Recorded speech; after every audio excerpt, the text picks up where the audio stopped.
goodness, for the first time since we're in the Gambia, I'm going to be eating what you call benachin. So that's what benachin looks like. Oh, my lovely sister, she cooked me a bowl of benachin for myself and my family. So in the Gambia, what I learned in the Gambia, this is a family meal. So the family sits down before this, and everybody has their either their spoon, or I think they use their hands.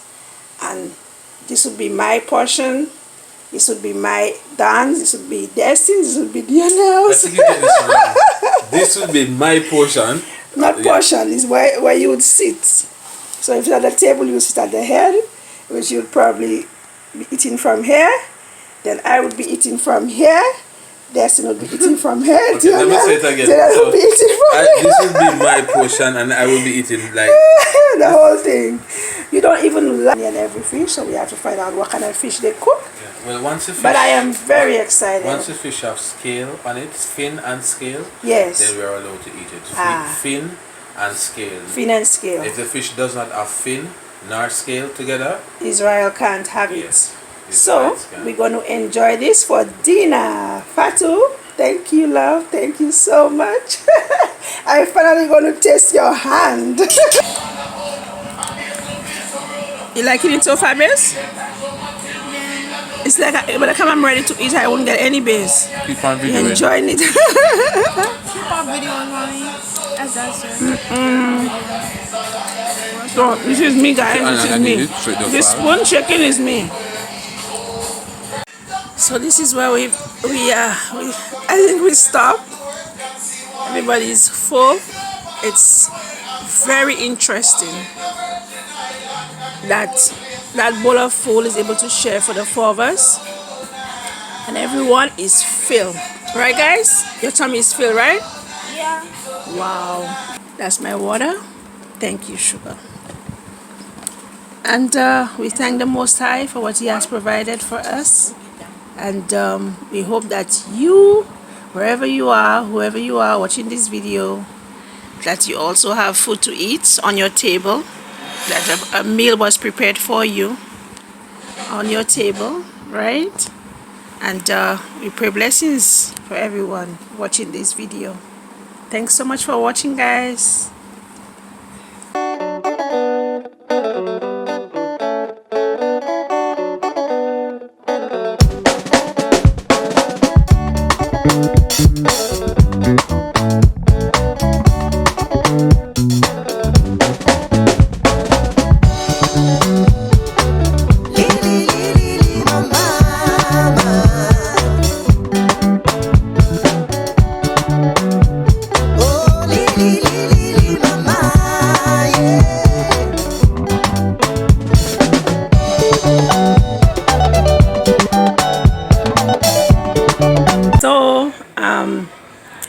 It may seem simple, but I wanted to share with you guys. So when you are in the Gambia, right, as they say, when you're in Rome, do what the Romans do. I don't believe that should be true for everywhere you go or for everything, right? If you have your own culture, you don't come into another person's country and just adapt to their culture, especially if it's something that is for us as Israel, it's a commandment that we follow what the Most High wants us to do as Israel. So we don't come into Gambia and just follow their culture and start doing things their way in everything when it comes to their religion. But definitely when it comes to stuff like practicing to eat together and practicing to be more frugal and spend less and stuff like that, definitely those things you want to follow. So if you are in the Gambia and you may be thinking, or you're not in the Gambia and you may be thinking, I want to go to Africa, I want to go to the Gambia and I don't have much. I know a lot of times people have made videos and they say, oh, don't go to Africa if you don't have money, or don't expect to survive in Africa if you understand. And I always said before, it all comes down to mindset. It all comes down to the way you think. Because if you're not someone who is materialistic, you're not someone who depends on a lot to get by, and you're not how would I put it? You're not want to grab at everything, then you are able to survive in the Gambia, no matter how little you may have. Definitely, I'm not going to tell you. I have heard of people who came with very little, and they did what they had to do. They struggled through it, and they are making it, right? So don't come here without a plan. I think that's the most important thing. Is not coming without a plan. If you come without a plan, without thinking, what am I going to do when I get here? And jobs are non-existent here. When you're thinking about a job, if you have a company that is already planning to employ you, then that's a different thing. You come in with a skill, and maybe you're thinking, okay, you could work with a big company and you already have that kind of connection, then good for you. But when you're thinking about coming here and then going to look for a job everywhere and walking around looking for a job, that's a no-no.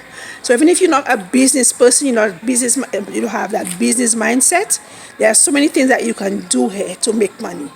And I think I'll make a video just sharing that, what we do here to make money, and the different, like, I may not share everything with you before it happens, but I'll give you little ideas as to things that I've seen that you can do as a diasporan coming here and wanting to live and settle in the Gambia. Come with a plan. I think that's the most important thing. A plan as to what am I going to do when I get here? How am I going to make a living? Because if we're going to come, especially in these times, if you're going to come to the Gambia and be thinking that the monies you have in America or in Canada or wherever it is that you're coming from, the monies will always be there, you're making a sad mistake, because anything can happen. If you're not in the country, anything can happen. Simple things as the bank can lock you out of your account because you're taking out too much money. That has happened to us. Right? You're taking out monies all the time. They lock you out because they're thinking, what the heck is happening? Like, why is, the money is going, and they can see that, it's coming out frequently. But then again, it may also look like you are in Canada and you just withdrawing your money because you need it, right? So little things that we also have to be cautious about is how we take out our monies, because there's a limit. When it comes to the government, there's a limit as to what you should take out, I think, for a month, right? Which is less than 10,000 or less. So you have to be very careful about that one. And then if you keep taking out, because we have been doing that, and we have had a little one or two issues with withdrawing monies or receiving monies, and because they think that money keeps coming, so what is happening wherever you are? And right away they know your location.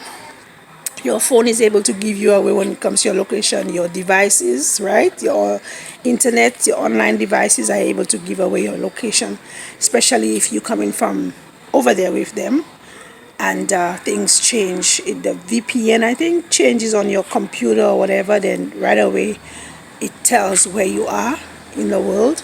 So the world may seem to be very big, and all those countries, so many different countries and continents, but trust me, they are connected. When it comes to your money, that's the way they are connected. The government knows what you are doing wherever you are.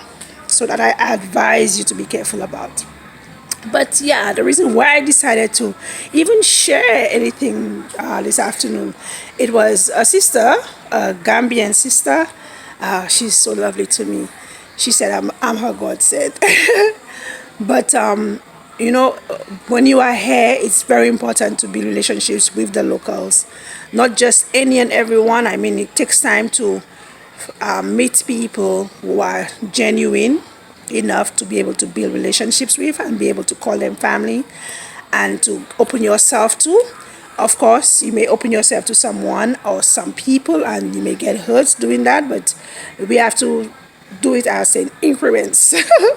We have to open ourselves up and be cautious about it, yes, but be open and friendly about what we're doing, and just also bear in mind that you don't know the person. When you first meet them, you don't know them. So you have to open up, but also keep some things to yourself, right? So we have been able to open up with a a few people here, and it has been a blessing. The Most High, when the Most High directs your path, He makes things easy, and that's how you know that you are meant to be. That's how we know that we are meant to be in the Gambia, because things have not gone exactly as we were planning, with a few things, with different things. But the Most High has opened doors that have been He has closed some doors, and He has also opened some doors. And I am excited about that, about the doors that He has opened. So this young sister, she decided to cook our meal, our evening meal today, which is benachin. And we sat down as a family and we enjoyed that.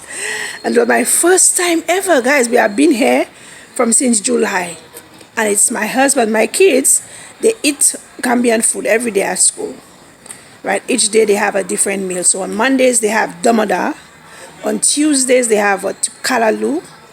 On Wednesdays they have benachin. No. On Mondays they have damada. On Tuesdays they have yassa. On Wednesdays they have kalalu. On Thursdays they have benachin. And on Fridays they have spaghetti. So they eat Gambian food every day. And I've just been saying lately, I'm like, are you kidding me? My boys eat Gambian food. They come home and see how much they enjoy it and they love it. It's different from what I cook for them, what we cook. Because we come here and we still try and give them the things that they used to. But you say that when you come, that you want to give them the things that they used to. But it's good also to introduce them to the things, the food that are here. And with us being Israel, we want to make sure that we eat the things that we are supposed to, even though we are here in the Gambia. So those things so far, it's beef. The damada is beef, and the fish, the benachin, and the kalalu, and so on, fish and stuff like that. So I'm really excited about that. But my sister decided she wanted to cook for me to this evening, and she cooked us benachin. And Fatu, we enjoyed it. We enjoyed it really very much. We really enjoyed it. We really enjoyed that. We enjoyed it as a family. When we sat down and we ate that food, we didn't, as you guys will see, we didn't even eat the entire bowl of food. And we were all full. And then after we drank some water, and I was like, wow. Like we used to having your own plate of food. You have your own plate in front of you, you eat your food and you eat a plate full. Some of us who are disciplined, we have a little in our plate, but some of us, we have our big plate of food filled with food and we eat just you. But when you're sitting down as a family, sitting in front of a bowl of food and you're eating spoon by spoon, it's like, what? It's like one spoon is like 3 spoons for every member. And I was like, wow, I was very much surprised that bowl of food was able to fill all of us, and there was still leftovers. So just being able to, even when we don't eat Gambian food, even in the mornings before the kids go to school, I give them breakfast, and I put they eat together. So if I'm giving them bread and maybe bread and peanut butter, or bread and eggs, or bread and whatever I give them for breakfast, I put it on the same plate, so they share. They eat off of the same plate. That also helps me with not having too many dishes to wash. But I'm telling you, being here just brings you closer to nature. It brings you closer to your family. It brings you closer to understanding what life really is about. It's not about having so much like we are forced to have in North America. North America, you feel like the more you have, that you look like, oh, things are happening for you. But then all those things are putting you in debt. But when you are here in the Gambia, you begin to realize that those little things, that being together as a family, eating together, and enjoying life together as a family in the Gambia, that's what matters. The people themselves will teach you that by the way that they live. Because they don't have much. We are coming here and we're coming with our cars and we're coming with our expensive stuff and whatever. And they see us coming with it and they want it.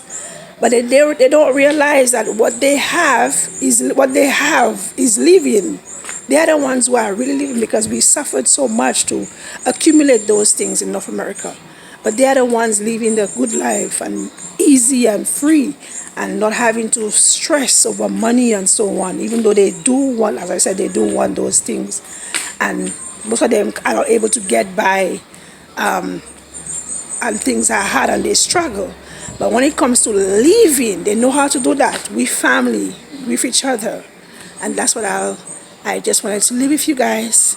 I know I'll be editing this video because I've said so much, but enjoy the video, guys. Thank you so much for watching. Thank you, family.